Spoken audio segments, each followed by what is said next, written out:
you could pass a little bit, but it definitely did have some of that next gen passing issues that we run into. If you don't want to pass people, though, you can do what Carson Hocevar did to Ricky Stenhouse Jr. in the middle of the race there, as they ran into some tangling before Hocevar had a great run and ended up finishing second there.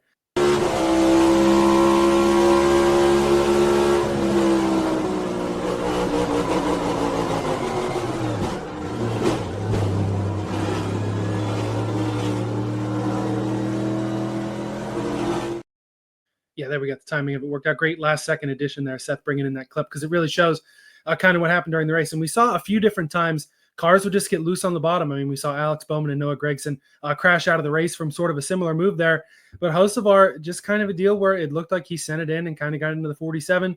Yeah, how dirty do you think this move is? Do you think Hocevar is an excessively dirty driver for this? I know there are certainly some people out there, number 47 car himself, that might think that way.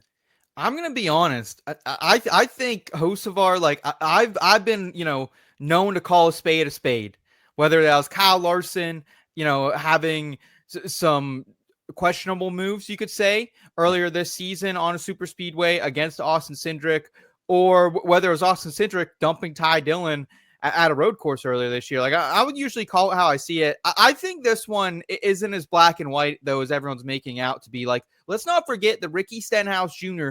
always putting himself where he doesn't belong. Yeah. Let's go back to Daytona 500, Elliot. The big one comes from Ricky Stenhouse trying to put a block on Logano way late and then trying to do it again after he gets pushed out of the way and was going to get, put towards the middle. So Ricky Stenhouse Jr., and I think if we watch that back even, man, like Hocevar was, I think he showed him that he had the bottom and that he had a run going. So maybe I'm on the wrong side of this one, but I agree with Hocevar. Like, I think Ricky could have seen that he was on the bottom, cut him a little bit of slack. Because if Hocevar lists right there, man, I think he's losing at least a position or two, probably, right? Mm-hmm. Yeah, and that's the tough part, too, is on those restarts when things are close, with just how tough it is to pass in this next gen, you got to get a little aggressive and get those spots when you can get them. And on a week and a half, 2 weeks, however long it's been since the Earnhardt documentary came out, that was Dale Earnhardt's racing style. I know Carson Hocevar has got a long way to go before he can truly throw out any comparisons to the Intimidator, but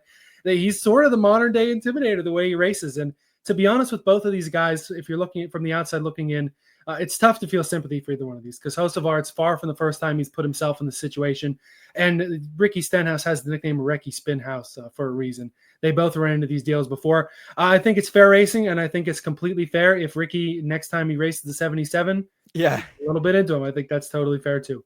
Yeah, I think the thing is, if like Carson Hocevar's name was not Carson Hocevar and it was like Brad Smith or something, and he didn't have the resume coming into the Cup Series that he had, like I think he's raced everyone pretty respectively this entire season. I mean, we saw it in this race at the end of this. Carson Hocevar has a chance to get up there and compete for the win, and he wasn't driving like a jerk or anything. I felt like he was very gathered, and we saw it the week before in the Coke 600 as well before his engine blew. Like, I think Carson Hocevar has driven more respectable in the Cup Series than maybe he ever did in the Truck Series. Even what he did in the Truck Series this year was more questionable than anything he's done in the Cup Series. So, I mean, this is one of the fastest drivers out there right now.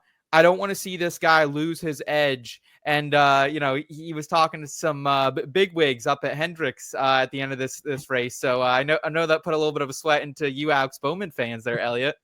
Hey, Spire and Hendrick are closely affiliated. Checkenhouse just saying how proud he is of the lower teams outrunning some of the higher teams there. Good work.